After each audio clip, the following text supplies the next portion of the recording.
쉐마 이스라엘 아도나이 엘로히노 아도나이 에하드. 쉐마 이스라엘 할렐루야. 이스라엘아 들으라.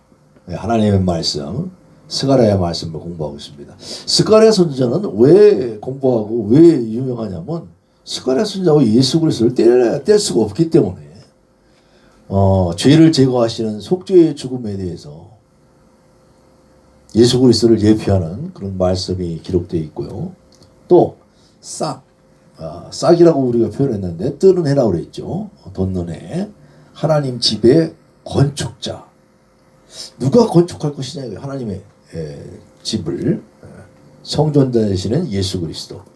또 왕과 제사장으로서 세계를 통치한다. 하나님의 나라를 통치한다는 거예요. 하나님의 나라를 통치하는 건 천상 천하를 다 통치하는 거예요. 할렐루야. 그러니까 하나님을 생각할 때 이 세상에 있는 그 하나님의 세계에서 이 비천한 나로 하여금 뭘 깨닫게 하는 겁니까? 이 세상만 갖고 연연해 하지 말고 오는 세상까지도 다 받아들이면서 그 모든 걸 통치하는 하나님의 나라를 마음껏이 넓어지게 하시는 하나님. 할렐루야.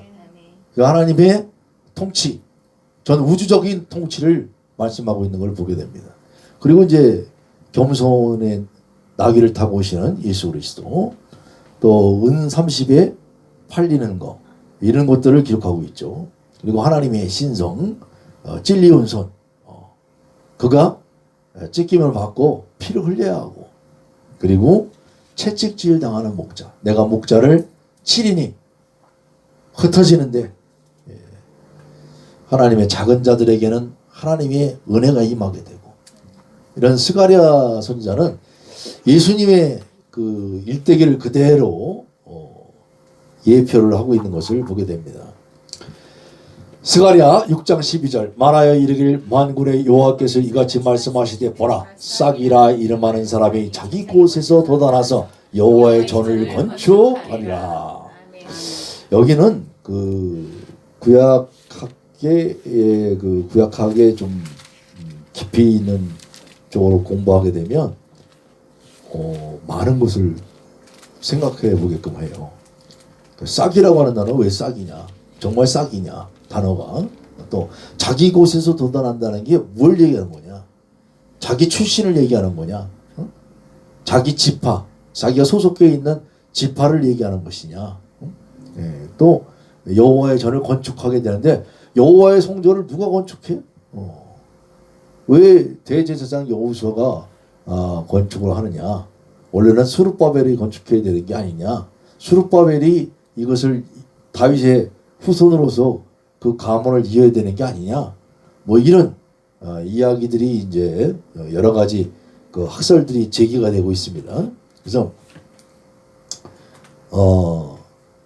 거기에 대한 밀도 있는 그런 심화 학습은 제가 책을 하나 소개해 드릴 테니까 그 책을 한번 갖고 가셔서 읽어보시기 바랍니다. 그 논문이 아주 거기에 세세하게 잘 기록이 되어 있는데, 자, 보라 싹이라 이름하는 사람이 자기 곳에서 돋아나서 제마흐 쉐모, 그의 이름이 쉐모가 그의 이름이에요. 제마흐라고 이름이 제마흐다 이거야. 제마흐를 사전을 찾아보면 이렇게만 나와 있어요. 싹, 생작물. 도너네를 내가 뒤에 있는 거예요. 우리나라에 지금 알려져 있는 사전에는 싹과 생장이라고만 되어 있는데 돋는 해를 의미한다. 이게 히브리어 짜마흐에서 유래가 됐고, 이걸 그 탈무드라든가 이런 쪽에서 이제 해석들을 할 때 제마흐는 메시아를 예표하는 인물을 제마흐라고 한다. 이런 해석들이 나오는 거예요. 이제 미래의 통치자로서의 싹. 그래서 그는 왕으로 통치하기 위해서 다윗을 위해 일으켜 세우신 의로운 가지. 에레미야 23장 5절 또 33장 15절에 보면 의로운 가지를 일으키리니 이러잖아요. 그래서 의로운 가지라고 변형을 했는데 그 제막 의로운 싹이 나리니 이렇게 얘기를 했는데 제가 소개해드리는 논문은 그렇게 해석만 될 게 아니고 돋는 해로다가 해석이 됐고 이것을 잘못 그 번역 과정에서 성경의 번역 과정에서 한 부분에서 실수하게 되니까 그 이후의 사람들이 그걸 다 따라서 했기 때문에 싹으로 번역을 했다. 그래서 사전까지도 그렇게 됐다라고 하는 학설이 나온 거고요. 자, 제마흐는 돋아난다는 거, 스프라우트, 스프링 업, 튕겨 오른다 이게, 솟아오른다. 그러니까 해가 솟는 것 같은 거야. 우리도 보면 뭐 이런 표현 많이 쓰잖아. 뜨는 해. 이제 요즘 저 양반 뜨는 해잖아. 뭐 연예인들 뭐 뜨고 있잖아 요즘 뭐.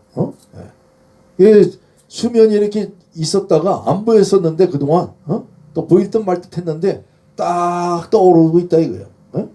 그래서 스타가 되고 있다 뭐 이런 얘기를 할 때 잘 쓰죠. 근데 뜨는 해를 표현하는 이 시리아의 의미는 빛나다라고 하는 뜻이 있어요. 그래서 빛나는 해가 아침에 동쪽에서 돋아서 빛나는 것을 의미한다. 그것을 가지고 메시아의 명칭하는 거야.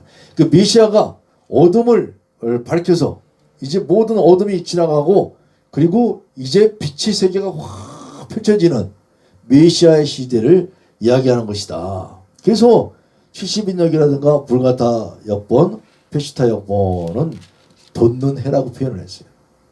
이 불가타 LXX 그 70인역 페시타 이거는 다 헬라어를 역본한 거예요. 헬라어로 역본한 거. 히브리어 성경을 헬라어로 역본한 거. 번역을 했던 거. 거기에는 그렇게 번역들을 했는데 아퀴라 역본에서 싹으로 번역을 했어요. 그리고 그 이후에 이걸 따르는 사람들이 싹으로다가 번역을 해버렸다. 그러니까 공부한 것이 아킬라 역본까지 공부했던 사람들은 싹으로 번역을 하는 것이고 그 이전 것을 공부한 사람, 그 이전의 역사까지 아는 사람들은 뭐라고 번역을 했다? 돋는 해라고 번역을 했다. 그래서 그것을 신약 성경인 누가복음에서도 보게 되고 또 히브리서 기자가 얘기할 때도 보면은 이와 같은 돋는 해로서 예수 그리스도를 갖다가 증거하고 있는 것을 보게 됩니다. 그래서 우리가 번역해 놓은 이 성경, 우리 한글 성경에도 얼마나 많아요. 자, 일단 구약 성서 번역본, 이건 이제 그 성서 비평학, 뭐 본문 비평 쪽에서 이제 다룰 때에 성서 번역이 왜 중요한가. 이제 여러 번역본들이 있는데 탈굽역, 아람어로 번역을 한 거예요. 히브리어 말을 다 잊어버려갖고 아람어를 쓰고 있기 때문에 아람 말로 번역을 할 수밖에 없었고 아람어는 이제 히브리어하고 비슷해요. 그런데 그리스의 지배를 받다 보니까 헬라 말을 알 수밖에 아는 사람만 있었단 말이에요. 자기 나라 말을 잊어버리는 거야 일부러. 왜? 지금 다 헬라 말 쓰고 있는데 헬라 말을 써야 유식한 그 상류층 계층에 들어갈 수가 있는데 우리나라도 영어 좀 잘하면 상류층인 것 같지 않아? 요즘은 뭐 그렇게 상류층을 여겨주지 않지만 그러니까 이 70인역 이런 부분은 헬라어로 번역을 하고 아킬라역은 헬라역으로 번역한 것을 70인역은 우리 기독교인들이 따르고 있었다라고 한다면 아킬라역은 2세기에 헬라어를 사용하는 유대인들, 그러니까 기독교인들이 아니에요. 유대인들이 자기들 회당용으로다가 번역을 한 거, 그것이 아킬라역이에요. 아킬라역에서는 싹으로 번역을 했다 이거예요. 근데 우리가 지금 이 이후에 이 뭡니까 레닌그라드 사본이라든가 마수라 사본 같은 걸 중요시 여기는 것을 우리나라에 처음 들어온 사람들이 아까 얘기했습니다만 누가복음 하나 번역을 갖다 해왔는데 나중에 이제 여러 사람들이 번역을 하고 번역하다 보니까 아무나 번역해서는 안 되겠다. 이게 번역 편찬위원회가 만들어지고 번역 편찬위원회가 만들어져서 또 이제 공동 번역 가톨릭 성경과 우리 성경이 같은 하나님의 말씀을 쓰는데 왜 서로 다르게 하면 되겠느냐. 그래서 공동 번역을 했는데 그게 서로 어디까지를 정경보다 넣을 거냐 안 넣을 거냐 이게 문제가 생기는 바람에 또 이 여러 가지 의견 대립이 있어가지고 다시 개신교는 개신교의 번역이 따로 나왔단 말이에요. 그래서 개역 개정 새 번역에 이르기까지 다양한 번역본들이 있는데 이 번역을 하려고 하다 보면 그 전에는 영어를 번역해 왔었는데 영어로 번역하다 보니까 영어 번역이 어디서 온 거죠? 결국은 헬라어 번역에서 온 거죠. 근데 헬라어 번역은 어디서 온 거죠? 예수 그리스도가 오시고 나서는 헬라어 번역 70인역은 우리 신약 성경은 헬라어로 돼 있는 걸로 그렇게 알고 있지만 그 전에 말씀하던 예수님의 말씀들은 구약 성경은 히브리어로 되어 있다는 걸 알게 되니까 히브리어를 보존하고 있는 마수라 학파 쪽을 따르다 보니까 이렇게 싹으로 번역을 하게 된 거예요.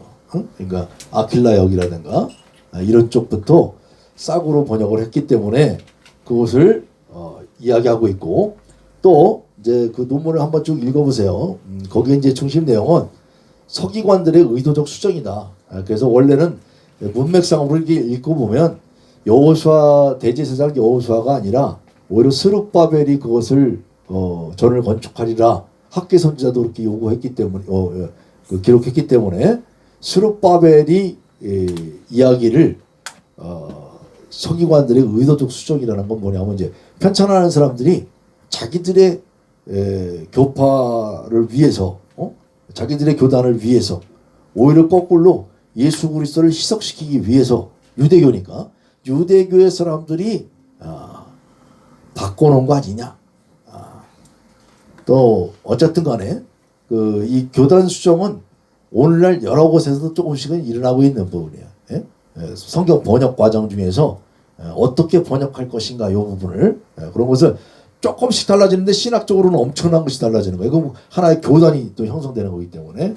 그러나 우리가 이제 그런 것을 떠나가지고 이 학술적으로 굉장히 잘 정리를 해놓으신 분이 있어갖고 보니까 이분이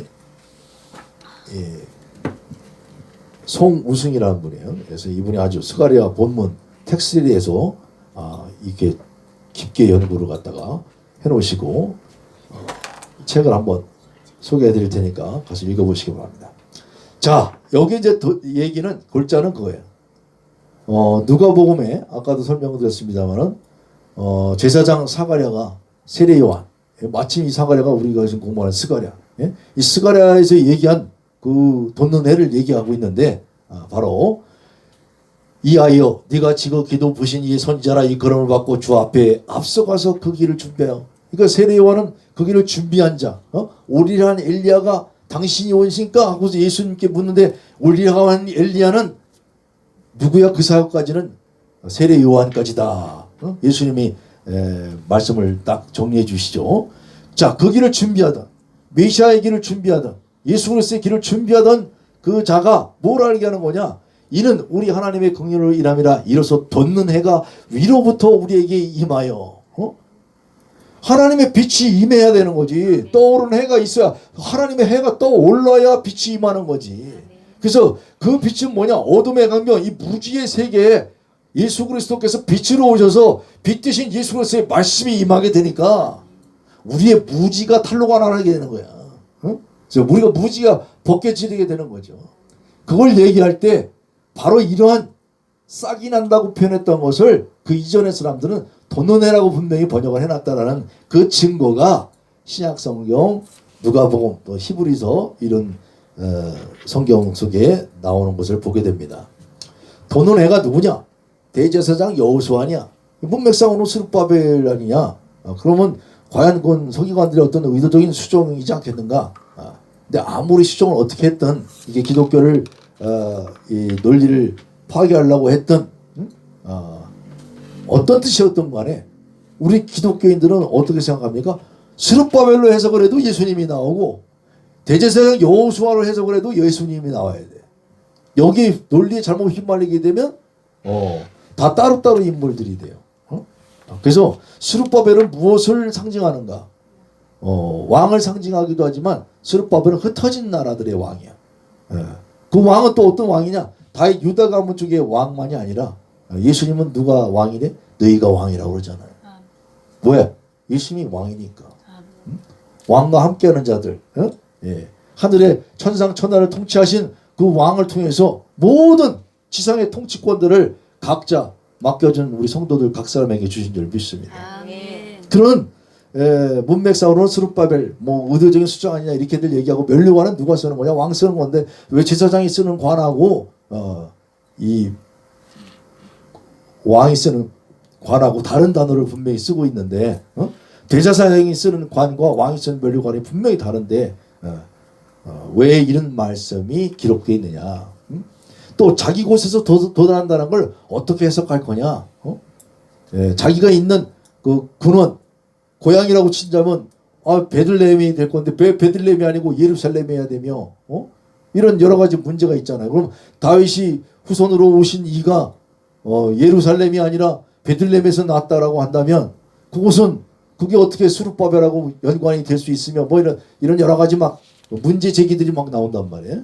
그러나 자기 곳에서 도와나는 것, 유다 지파에 대한 얘기. 그래서 히브리서 기자는 레위 계열의 반차로 아론의 계열로 온 제사장 계열이 아니고 멜기세덱의 반차를 따라서 오신 예수 그리스도이신데 그분은 별다른 지파에서도 또 나타나셨다 이거야.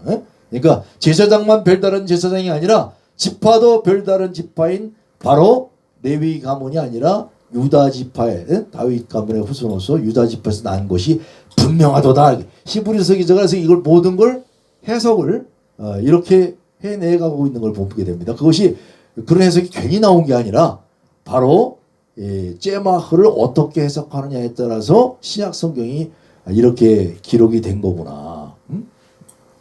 이런 게 영예지 지멋대로 지말하는 게 영예가 아니야. 그래서 신약 성경에서는 그렇게 표현을 하고 있다.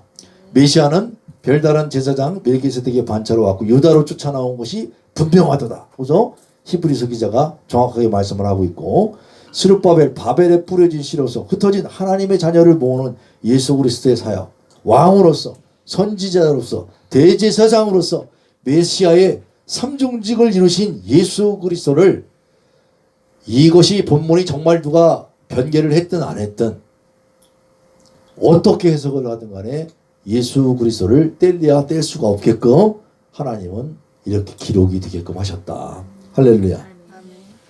자, 이제 논란이 되었던 6장 말씀은 이제 이렇게 뒤로 하고 스가랴 8장 19절 금식에 대한 말씀이 있죠. 넷째 달의 금식과 다섯 달의 금식과 일곱째 달의 금식과 열째 달의 금식이 변해서 유다 족속에게 기쁨과 즐거움과 희락의 절기들이 되리.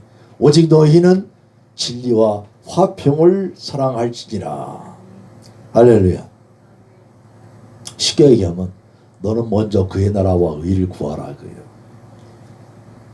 네 소원 불라고 금식하지 말고 이런 애통하는 절기들이 변해서 희락의 절기들이 되는데 오직 뭘 하라? 진리와 화평을 사랑할지니라. 이 화평이 굉장히 중요한 거예요. 그래서 제가 비평할 때도 좀 있습니다만 왜 비평하느냐면 비평하는 자들 비평하는 거야. 장로교가 됐던 이런 교단의 시끄러운 잡스러운 문제들 보면 고소고발이 많아요. 어떻게 고소고발들이 이루어질 수가 있어? 하나님의 사람은 묵묵히 참고 인디오 견디는 삶. 지상의 재판관들이 이 사법부가 아무리 재판을 한들 그것이 다 하나님의 뜻이야. 악법도 법이기 때문에. 그런데 거기에 재판관들한테 의존하는 게 아니고 우리의 입법자요 재판관이신 분은 누구라? 예수 그리스도 한 분뿐이에요. 예수 그리스도께서 갚아주실 법을 생각하면 세상 법에서 환난과 고난과 박해를 당한다 할지라도 우리를 우리 주 그리스도 예수의 사랑 안에서 끊을 수 있다 없다? 없느니라. 자, 이 말씀을 생각하시면서 자 4월, 5월, 7월, 10월은 단무수월, 아부월, 티시리월, 또 테바트월이에요. 이때 무슨 일이 사건이냐? 4월 달에는 예루살렘이 함락됐던 것 때문에 우리가 예루살렘 성전이 불탔던 거 회개합니다. 우리가 말씀을 어겼기 때문입니다. 5월 달엔 성전이 아니 성벽만 파괴가 된 게 아니라 아니 성전 자체가 파괴가 됐어. 하나님이 계시다고 했던 성전이 파괴가 됐어. 그러니까 우리가 그것을 안타까워하면서 이제라도 돌이키려고 금식을 합니다. 7월 달을 대속죄일, 영원한 심판이 떨어지는 대속죄일 늘 생각하면서 엘룰로부터 40일간의 회개기간을 거치는 대속죄일. 그러니까 금식을 하고 허구한 날 금식만 하고 있는데 10월달 예루살렘이 포위됐던 때야. 우리가 그걸 생각하면서 또 7월달은 이제 그달려 금식일이라고 하죠. 그달리아 총독이. 그래서 그걸 금식하고, 이런 10월달은 예루살렘 포위됐던 것 때문에 금식하고. 근데 그런 금식이 하나님을 위해서 기뻐하는 거냐? 오직 너희는 진리와 화평을 사랑하라. 너희들이 금식한다고 그 문제를 해결하고 안 하고 그러는 게 아니고 하나님의 때가 되면 다 해결을 하셔. 할렐루야. 예. 그래서 하나님께서는 외식적인 이런 그 금식에 대한 이야기들. 그럼 허구한 날 금식하고 밥 굶고 다 영양실조로 죽어야 되나? 그래서 금식보다는 더 중요한 하나님의 말씀을 바로 깨닫고 하나님의 예수 그리스도의 진리, 에메트, 욥과 메샬림과 그 테일림, 시편과 잠언의 말씀이 내 마음에 가득 차고 또 아버지 되시는 하나님의 놀라우신 은혜의 그 세계가 내 가운데 멜레크 왕 되시고 그 영원토록 타미드 하는 그런 완전체로서의 하나님의 진리를 구현하는 길이요 진리요 생명 되신 예수를 온전히 아는 지식에서 자라가는 우리 모두가 되길 바랍니다. 자, 단무조월은 우리 뭐 지나와서 이제 다 압니다만, 아까 설명드렸죠. 단무조월은 이방신을 섬기는 의식이었는데 그것 때문에 나라가 망했고 그 예루살렘에 멸망했던 그걸 생각하면서 금식들을 하고 있었고, 또 요 다음 달이었던 아부월 5월 달이죠. 아부월은 아버지라는 뜻이야. 아버지라는 뜻은 위로자라는 뜻도 된다고 그랬어요. 누가 위로하셔? 아버지가 위로하셔. 아버지만 오면 해결이 다 되셔. 그러니까 늘 항상 하나님은 이 남성적으로 표현하고 있는데 아버지 되시는 하나님, 그건 뭐냐면 책임지시겠다는 거야. 그래서 위로자가 되시고 그 하나님의 세계에서 그 아부월 9일부터 그까지는 이제 비극으로 애곡하는 삶을 살았다고 한다면 아부월 15일부터는 이제 위로의 중앙이라고 그러죠. 위로의 중앙. 이건 뭐 5월 그 아부월을 지나면서 또 다음 달에 한번 더 설명을 드릴 수 있으면 하고요. 아부월 9일은 성경 역사에서 아주 이 유대교고 기독교고 전부 아픔의 역사가 있는 것을 보게 되죠.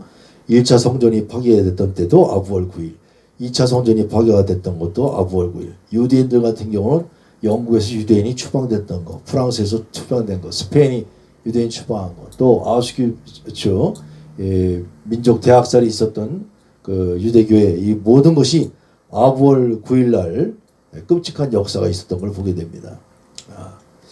자, 금식한다고 중요한 게 아니고 왜 이런 끔찍한 역사가 있었느냐는 늘 되새기게끔, 되돌아보게끔 진정한 하나님을 가까이 하는 우리 모두가 되길 바랍니다. 티시르월은 일곱이 하나고 일곱 영은 하나이고 일법자여 재판관 예수님은 한 분이신 하나님. 그래서 일곱 영, 여기 보니까 일곱 눈, 돌 이런 표현들이 나오는데 바로 성전의 메도라 이런 것들이 일곱이라는 수와 더불어서 일곱은 다 하나님의 완전한 말씀이기도 하지만 심판을 상징하는 거예요. 그래서 심판의 때에 우리가 바로 설 수 있는 우리 모두가 되길 바랍니다. 데베돌 10월 달은 예루살렘이 포기가 됐죠. 그래서 그 스가랴 7장 5절 온 땅의 백성과 제사장들에게 이르라 너희가 70년 동안 5째 달과 7째 달에 금식하고 애통하였거니와 그 금식이 나를 위하여 한 것이냐. 한 번도 아니고 두 번씩 말씀하셔요. 근본적인 마음이 바뀌어져야지. 독립시켜주면 뭐 할 거고, 나라가 부강하게 해주면 뭐 할 거고, 경제력이 회복되면 뭐 할 거고, 먹든지 마시든지 무엇을 하든지 하나님의 영광을 위해서 사는 우리 모두가 되길 바랍니다. 과거, 현재, 미래, 이전의 삶, 그리고 지금, 근데 앞으로 올 세상, 이 모든 세계가 바로 하나님의 기쁨 가운데 있게 되면 그 고난의 절기들이 희락의 절기가 되는 거예요. 할렐루야. 그래서 7장 8장은 그렇게 해석해서 넘어가도록 하고요. 스가랴서의 이제 개괄적인 구조 뭐 이게 잘 되어 있기 때문에 소개를 한번 해드리고, 자, 스가랴서의 말씀이 임한 달력을 또 다시 한번 살펴보면, 스가랴서 자체, 스가랴에게 어떤 때 말씀이 왔어요? 8째 달에 말씀을 했어요. 학기는 6월달과 엘룰월과 기슬레보월에 있었고, 스가랴는 8째 달에. 스가랴는 어떤 걸 선포한다? 희망을 선포한다. 새 시대를 연다. 이런 개념으로 하나님 그 말씀을 주신 것 같고, 또 다리오 왕 2년 1장 7절 보니까 스바돌의 환상을 보여주신 거야. 8가지의 환상이 언제 일어난 거냐? 스바돌에. 이 세바트월이라고 하는 것은 뭐냐면 지파라는 뜻이 있어요. 지파가 지팡이를 상징하는 거예요. 마태와 같은 거죠. 이제 이 세바트월에는 그러니까 가르침이 있는 거예요. 하나님의 인도하심이 있는 거예요. 그래서 8개의 환상을 통해서 딱 지팡이를 세워놓으신 거예요. 세바트를. 세바트월을 통해서 하나님의 놀라운 희망이 선포되고 있는 걸 보게 됩니다.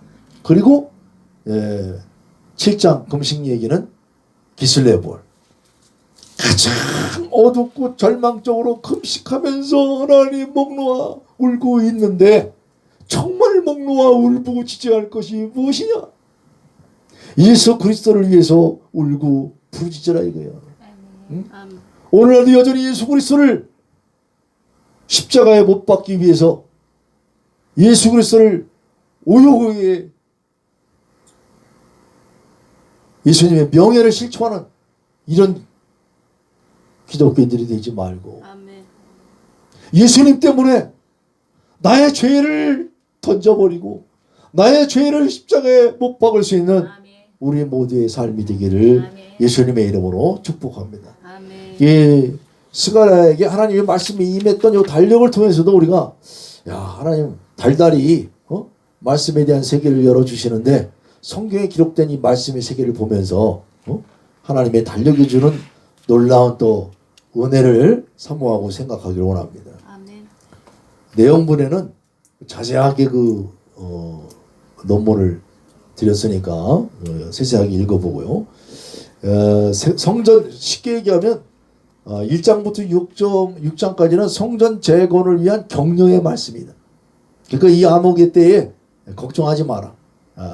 예루살렘에 이제 하나님이 함께 하실 거니까 학교와 더불어서 성전을 재건하도록 해라. 앞으로 그 성전은 어떻게 될 거냐? 이제 불같은 성전이 돼갖고 너희들 영원토록 지키시고 보호하시는 성전이 되어서 니들이 볼 때는 이 작은 날에 작은 일이라고 멸시하는 이런, 아이고 이게 볼품없는 이런 초라한 성전 가지고 이게 뭐가 됩니까? 예수님이 불이야. 예수님이 오셔서 수르바벨 성전 했던, 헤롯 성전이 했던 그런 성전은 다 불살라 버리시고 진짜 불이 되셔서 말씀의 화신이 말씀의 불로 역사하셔서 오늘도 우리의 죄악을 태우시고 예수 그리스도의 놀라운 세계로 초청하고 있는 걸 보게 됩니다.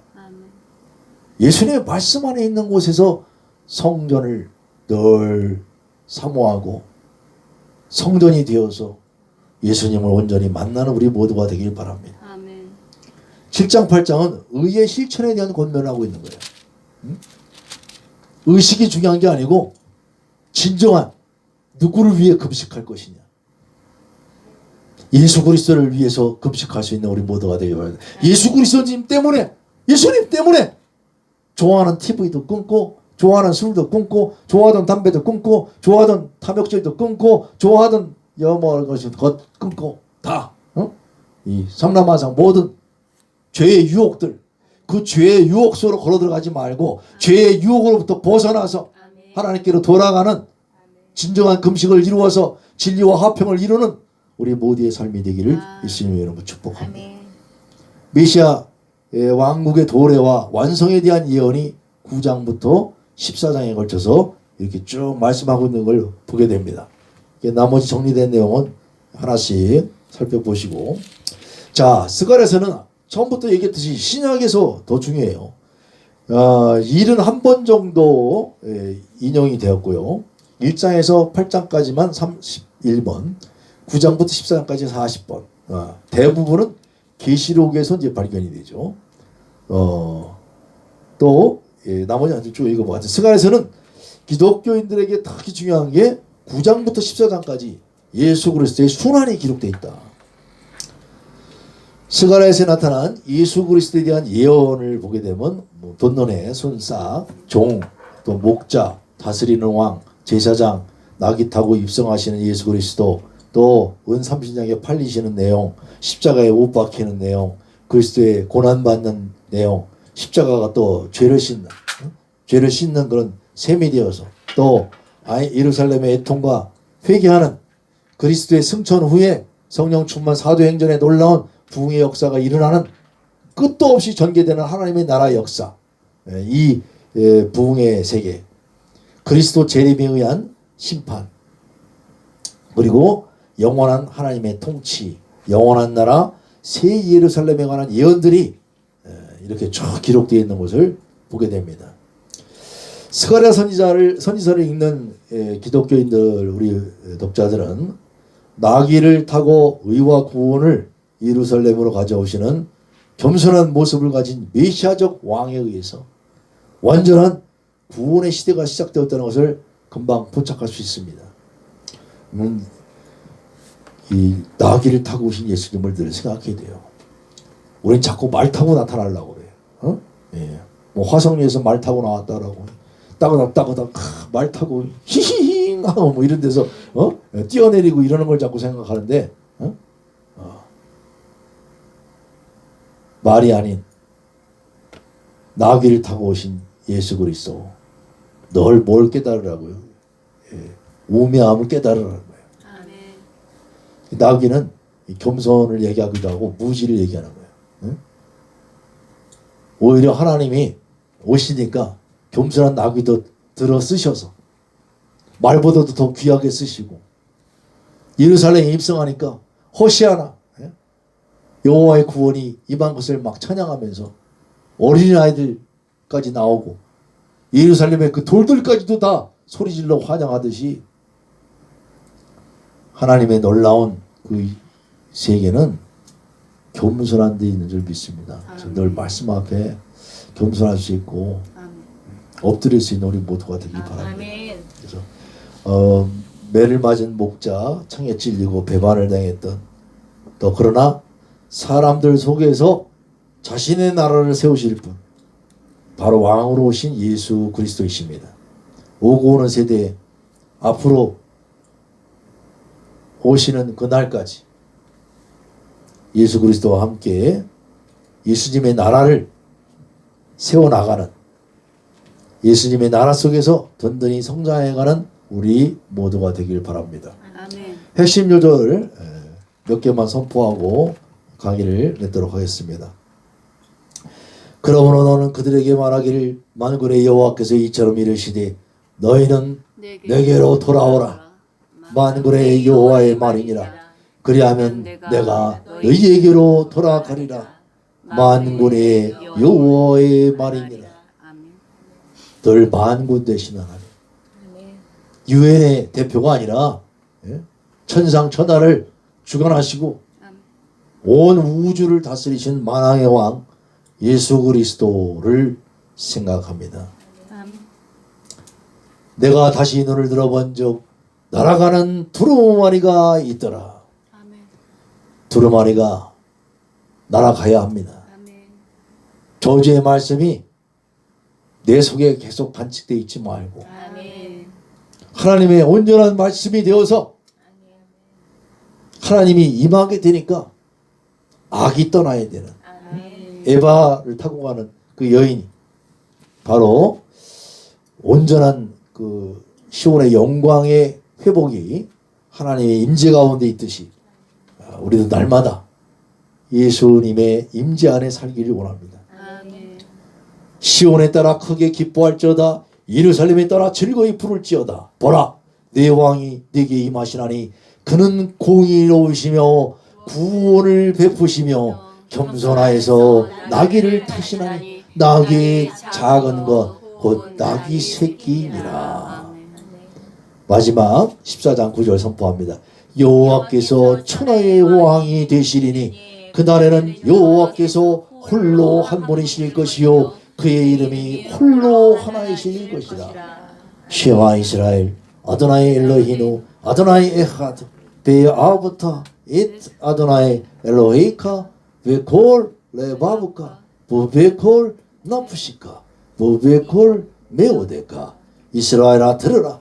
우리 하나님 여호와는 오직 한 분이신 여호와이시니 너는 마음을 다하고 뜻을 다하고 힘을 다하여 주 너의 하나님을 사랑하라.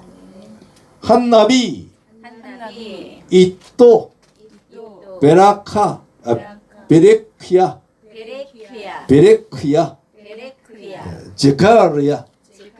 한나비는 선지자는 선지자인데 그 선지자 이또는 하나님의 시기 적절한 때에 사랑을 입은 자, 또 영원토록 증인 되신 그의 증인 되기를 원하시는 베레크야 그런 자에게 무릎을 꿇는 자에게 축복을 주시는 그 하나님, 그것을 기억하게 하시는 하나님 제카르야 하나님이 기억하게 하시는 스가랴의 말씀을 통해서 오늘 온전하신 하나님과 함께하고 늘 가까이 할 수 있는 여러분의 삶이 되시기를 예수님의 이름으로 축복합니다. 수고하셨습니다.